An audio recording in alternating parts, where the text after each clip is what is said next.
and his newest book just came out 8 days ago called The Internet of Money, which is a masterpiece to read. Please help me welcome Andreas Antonopoulos.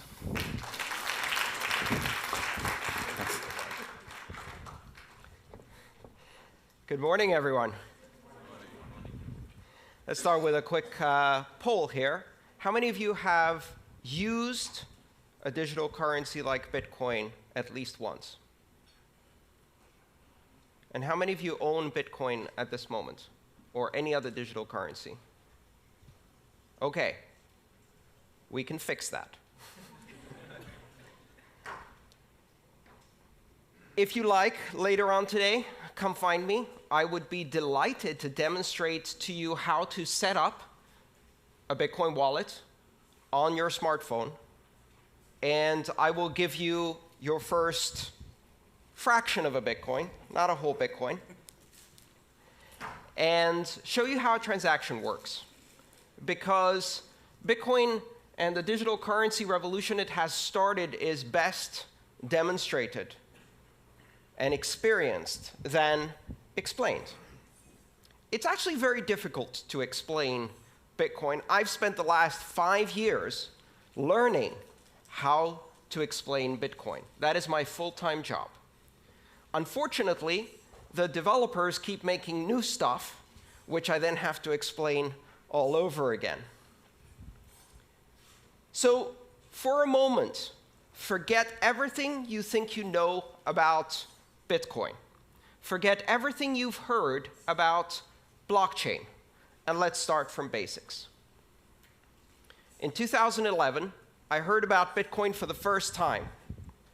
And my reaction was exactly the same as the reaction of everybody else who heard about Bitcoin the first time, including its founder.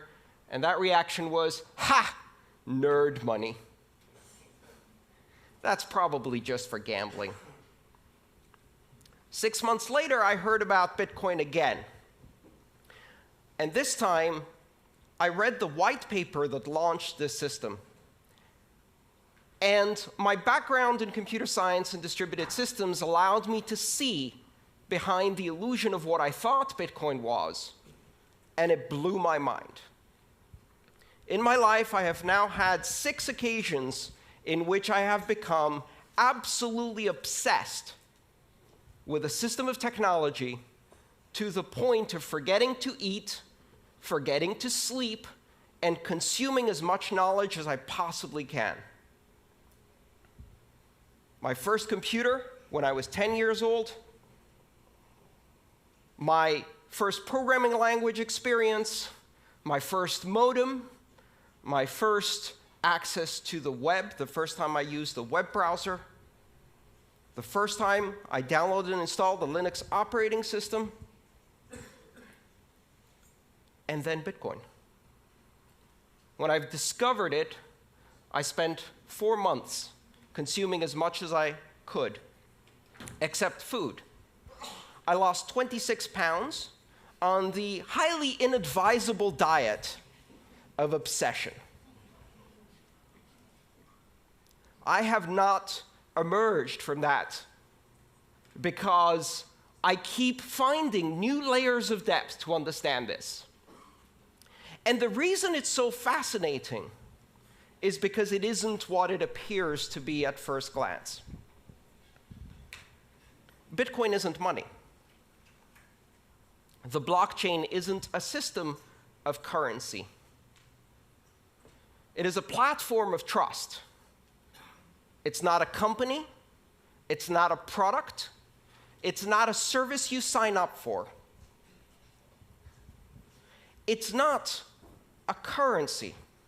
Currency is just the first application. It is the concept of decentralization applied to the human communication of value. Because what is money? InQ told us it's an illusion. It's imaginary.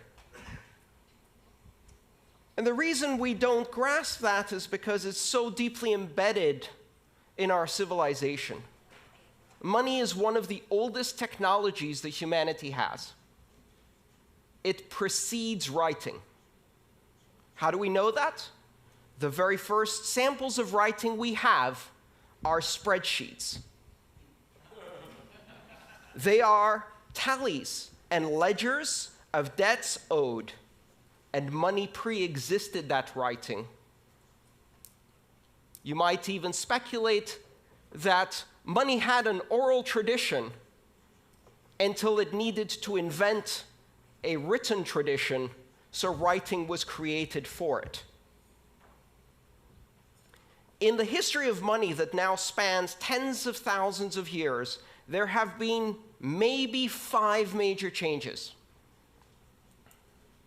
From pure barter exchange to the introduction of the first abstraction of value, shells, feathers, beads, nuts, stones, and then precious metals, and then paper money, and then plastic money, and now network money.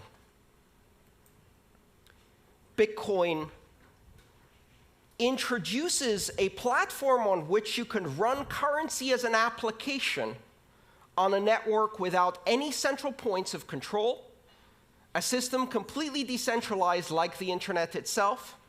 It is not money for the internet, but the internet of money. And what is money? Money is a language. Money is a linguistic abstraction. Money is a language that we use to communicate value to each other.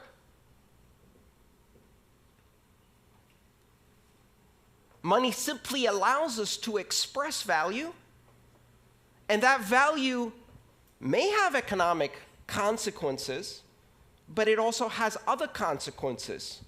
We use money to express and create social bonds and relationships and associations and to create organization. Bitcoin is the first system of money that is not controlled by any entity, that is completely decentralized. And what that does is it introduces the very same things that the internet brought to communication. If money is speech, if money is a language, and you disconnect it from all other media, and you make it pure speech, pure content, an internet content type, a protocol designation, money over IP,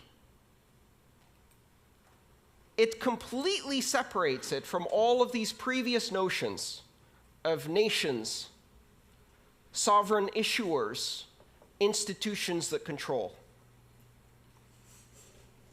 And so we go from institution-based money to network-based money.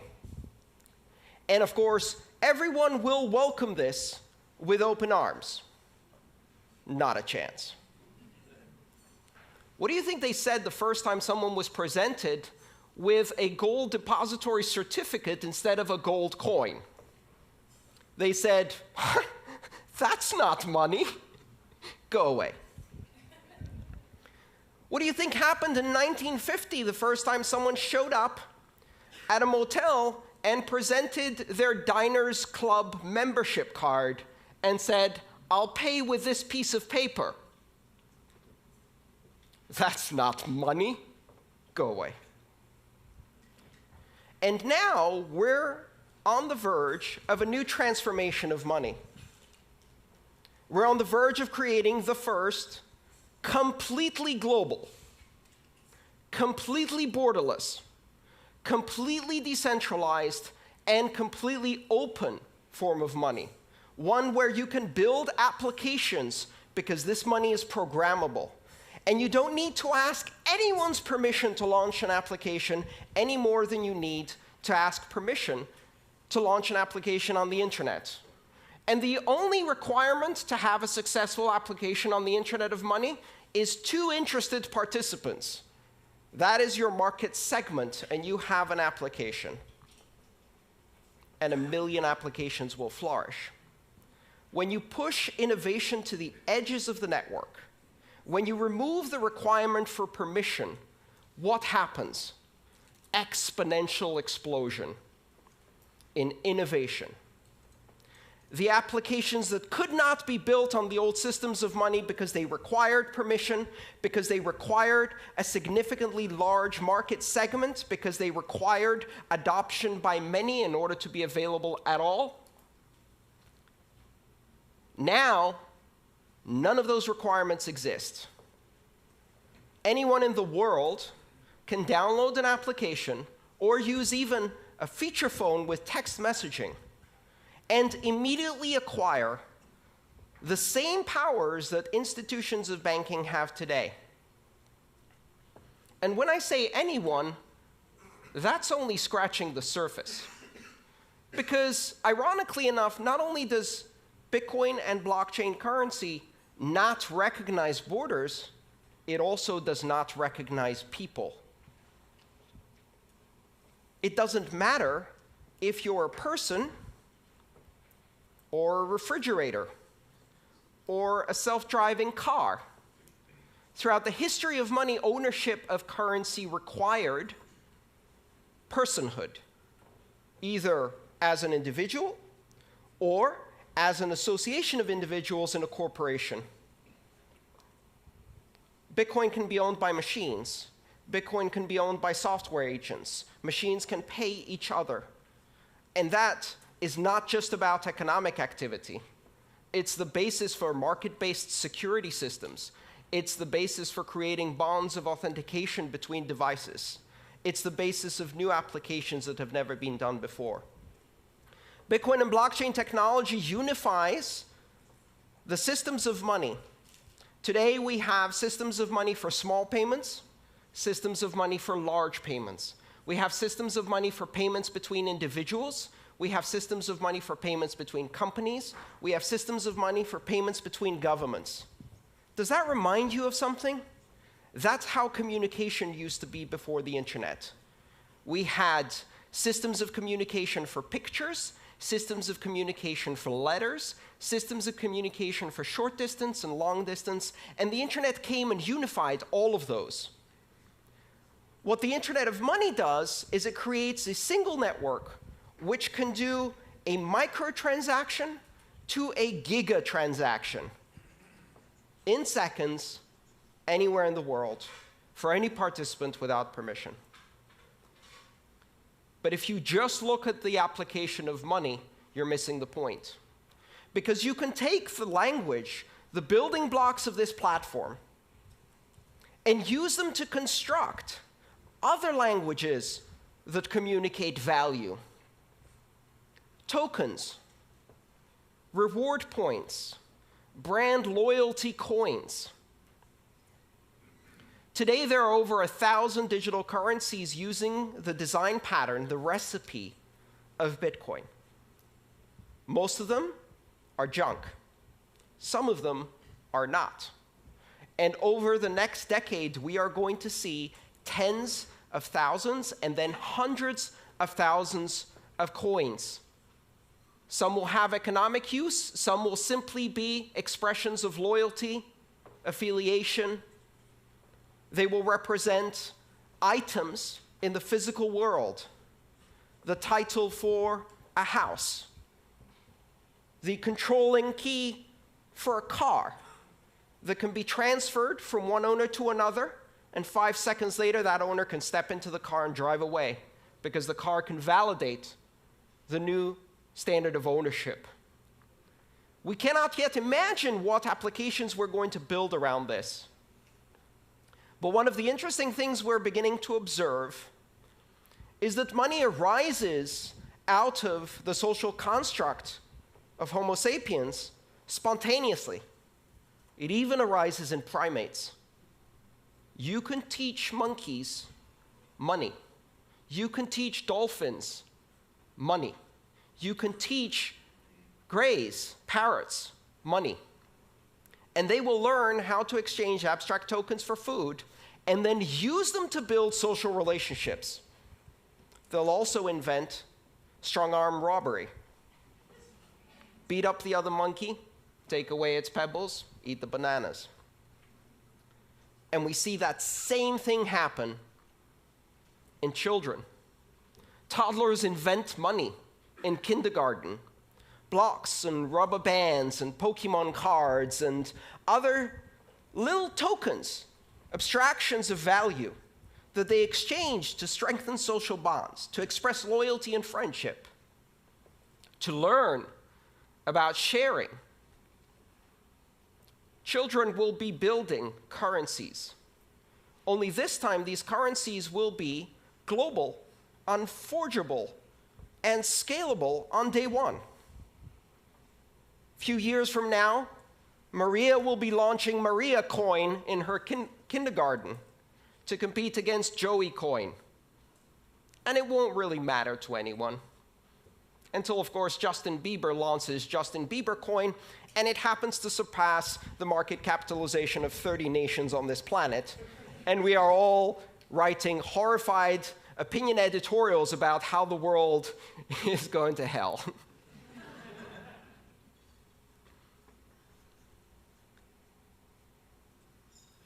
What's happening with this technology is astonishingly deep.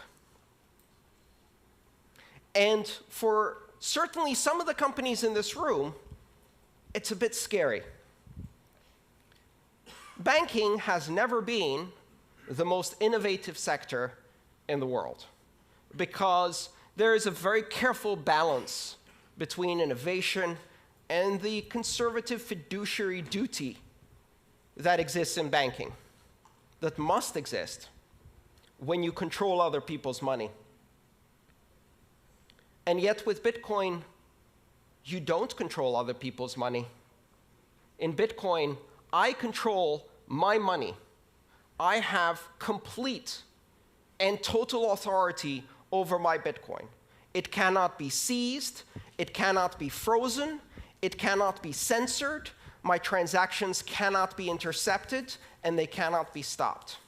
And I can do so with almost complete anonymity, and so can anyone 5 minutes after they download an application, and money has changed forever, and banking has changed forever.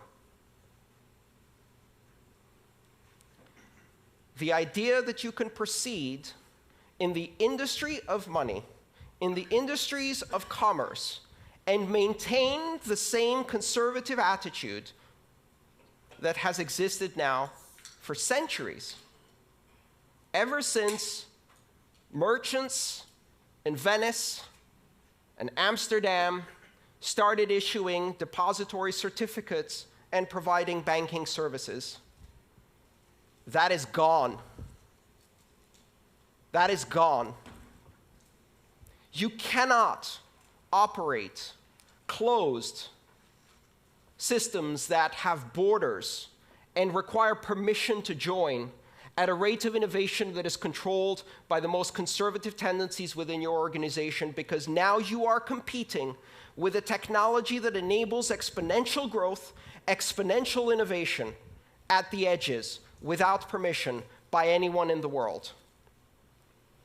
And it's not about anyone in this room. Why? We represent the privileged elite. I can go onto a brokerage account, open it up online, and be trading on the Tokyo stock market within 12 hours in yen. That is the privilege that I have. 1.5 billion people have that privilege. 6 billion people can operate mainly in one currency and perhaps have some basic banking services. 4 billion people are significantly underbanked, and an astonishing 2.5 billion people are completely unbanked. They will leapfrog. They will never have a relationship with a bank. Every single child born today will never have a bank account. They will have a bank app. A bank app that doesn't give them an account, a bank app that makes them a banker, an international banker in an app. They will not be permitted to open a bank account until they're 16 years old. By that time, I hope they will have at least 6 or more years of experience with digital currencies. And I would like to watch them walk into a bank branch to have someone explain to them what 3 to 5 business days means.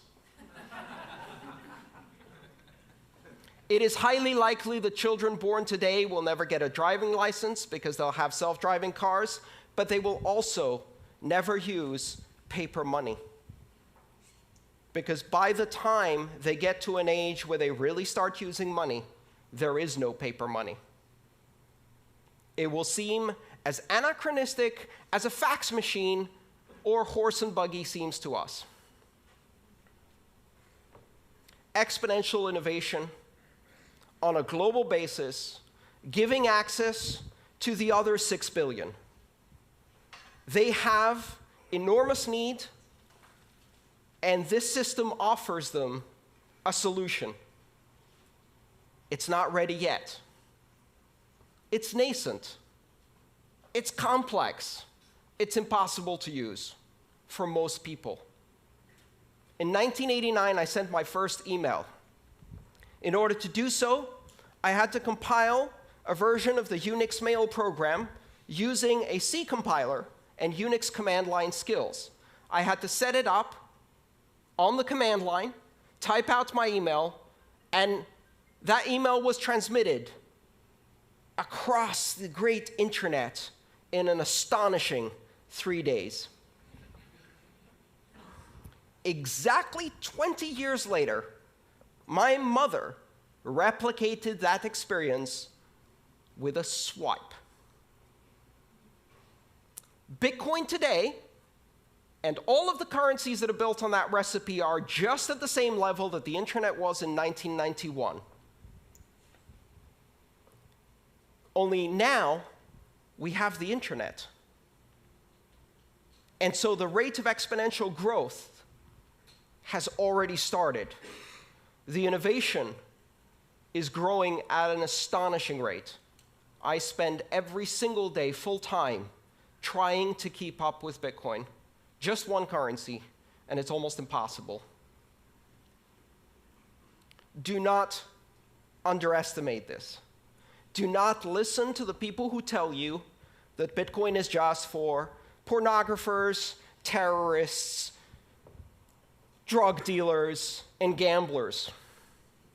Remember that they said the exact same thing about the internet.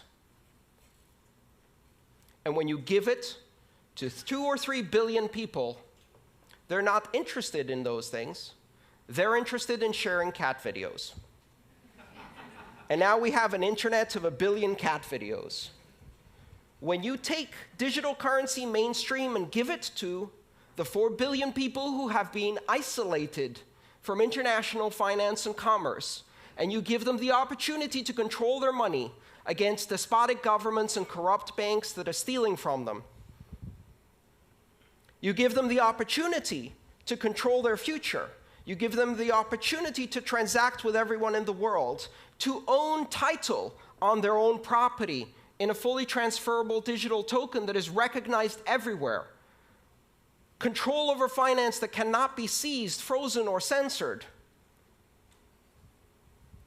They will buy food, healthcare, sanitation, education, shelter, because that's what we do.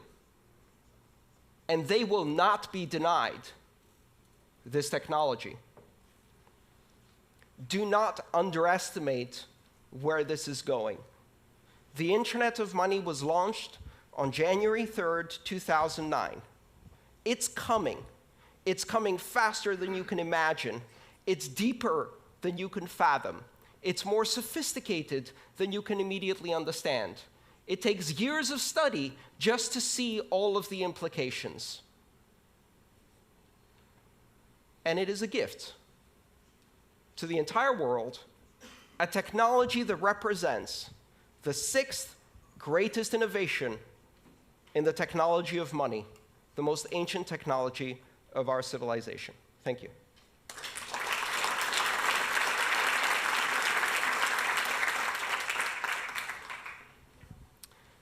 Shall we do some questions? We've got plenty of time for questions. Christian.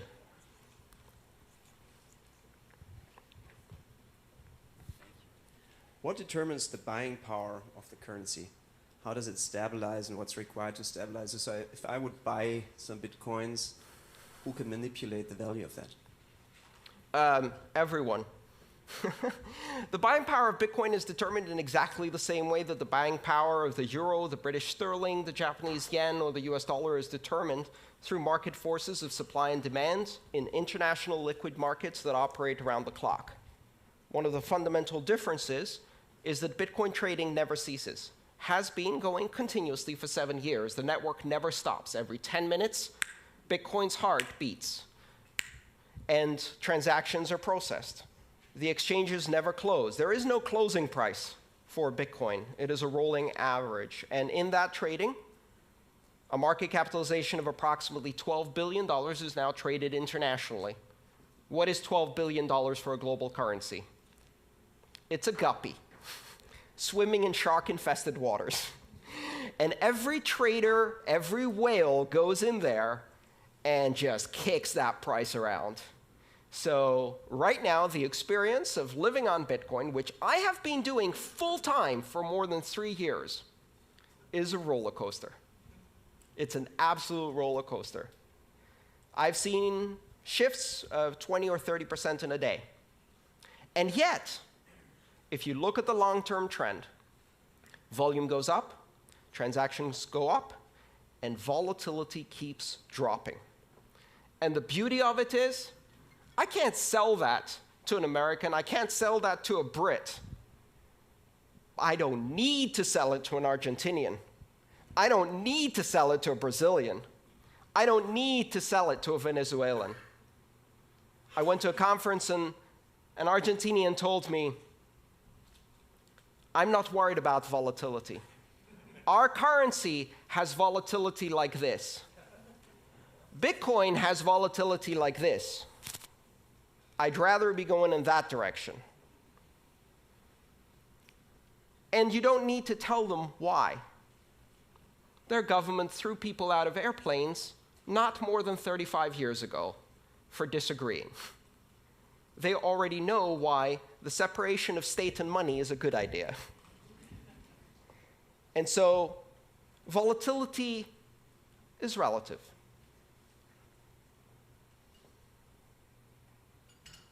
Any other questions? Come on. Yeah. Let's get a microphone to you. 1 second. Yeah, OK, so only one short. Sorry. Where are we? There you are. Sorry. Thanks. Great speech. Obviously, it sounded a little bit like one side of the coin. So we also read all these, big hacks, and I don't know, on Bitfinex, I think they stole 40% of the money. I think also this autonomous organization have been hacked, and all these things. Can you just reflect a little bit on the dark side of those aspects that might not win our full trust into this evolution? Absolutely. The steering wheel was not invented until 30 years after the automobile was introduced. Why? Because the first automobiles had 2 leather straps that you pulled left or right to move the car, to steer the car. They used horse reins to steer cars. That's called skeuomorphic design. It means keeping a shadow of the former past in your new system, failing to see the new dimension, and replicating the past. Here's a currency that is not centralized, where your money is your money. Your keys, your money. Not your keys, not your money. So what is the first thing we do with this new system? We build centralized institutions of custodial control that take other people's money and hold it for them. Well, guess what?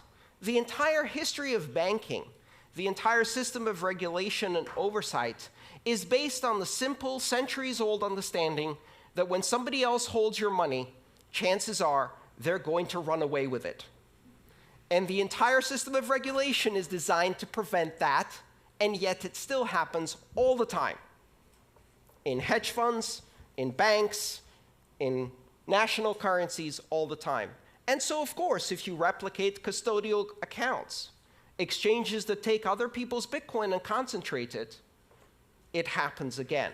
Even worse, because there are no oversight and regulations in most of these spaces. The answer is really simple. Stop centralizing the decentralized currency. Stop trying to replicate the banking past in the future of money. And the important thing to realize is that security in Bitcoin is an emergent property that exists because of the decentralization of control and power. If I want to hack 1 million customers' Bitcoin and they're holding their keys, I have to hack 1 million customers. If they all give their keys to one person or one organization, then we've got a honeypot. A honeypot that attracts the attention of every hacker on the planet. And notice what's happened. Over 7 years, and with a market capitalization of $12 billion, Bitcoin is the largest cryptographic deployment in the world, the largest public key infrastructure in the world, the largest security honeypot in the world. And it is not secure because it doesn't get attacked. It is secure because it generates immunity by being attacked all the time, 24 hours a day by the most sophisticated attackers this planet has. And if you, in that environment, set up a centralized custodial exchange using PHP and MySQL, and you park a $150 million honeypot in there, you're inviting the sharks. Bitcoin banks get hacked. Bitcoin exchanges get hacked. Bitcoin has not been hacked and cannot be hacked because there is no point of control that you can apply pressure on. It's completely decentralized. All right, maybe one more question? Yes. Where does supply of Bitcoin come from? And how are you sure the market doesn't get oversupplied?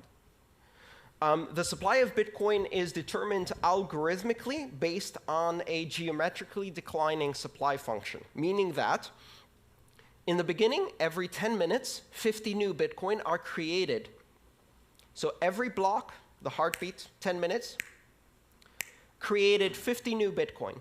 This Bitcoin is used as a reward in a game theory-based security model that ensures that every transaction is independently validated by completely anonymous actors who have to stake electricity as a guarantee of the security work they've done. And if they succeed in doing the security work of validating transactions correctly, they earn as a reward, based on a probabilistic return, that reward, 50 Bitcoin every 10 minutes. That's how currency is introduced into the economy. Every 4 years, it gets cut in half, 50 to 25 in November of 2012. And this year, in July, this past July, we had our second halving event, which was celebrated with birthday parties all over the world. And Bitcoin's reward went from 25 to 12.5 Bitcoin. As a system, it's designed to have a monetary policy that is purposefully deflationary and simulates the issuance of precious metals. It gets harder and harder and harder to mine gold at greater and greater and greater cost. And Bitcoin is the same. The idea being that less and less is issued over time. If you follow that geometric curve, at some point you reach the end. In the year 2141, Bitcoin is no longer issued. 21 million coins is the asymptotic cap. It will never reach 21 million coins. That is part of the protocol. It is an unchangeable part of the protocol, and it is a rule enforced by every system that participates in the Bitcoin network. It is meant to be sound money, but it's not the only monetary policy that exists. There are several other currencies that implement different monetary policies. The idea is really for Bitcoin to serve as a very, very solid reserve currency for many other things. Andreas, may I ask you one question? Please. What advice do you have to give to companies here who are from non-financial institutions about how they should take tactical steps to think about experimenting with the blockchain in terms of storing value? I think understanding that it's not just currency, understanding that it is a platform for trust, understanding that it can be used as a historical record of truths that can register information, that it can be used to create all kinds of tokens that can be exchanged between your customers, your suppliers, your manufacturers. That it can also be used simply as a currency for any cross-border transactions, import-export activities, remittances-based flows, paying associates and affiliates, all of the things that today are expensive, slow, and difficult become cheap, fast, and easy when you use one of these digital currencies. But it's still early. For now, learning about it. Here's the one important thing you must understand. You will hear a lot about blockchain. And most of what you hear about blockchain is not the internet of money. It is the intranet of money. The intranet is where you run front page and Outlook and antiquated software in a closed little enclave of your corporate backwaters with stale content and boring apps. And in the end, it's full of viruses anyway because you can't keep it secure. Blockchain that is not open, that is not public, that is not borderless, that is not open for innovation is not what we're talking about here. And that's a really important distinction. It may be useful if you want to run a clearinghouse between 3 banks, maybe. But it's not the internet of money. Thank you so much, Andreas. Thank you. By the way,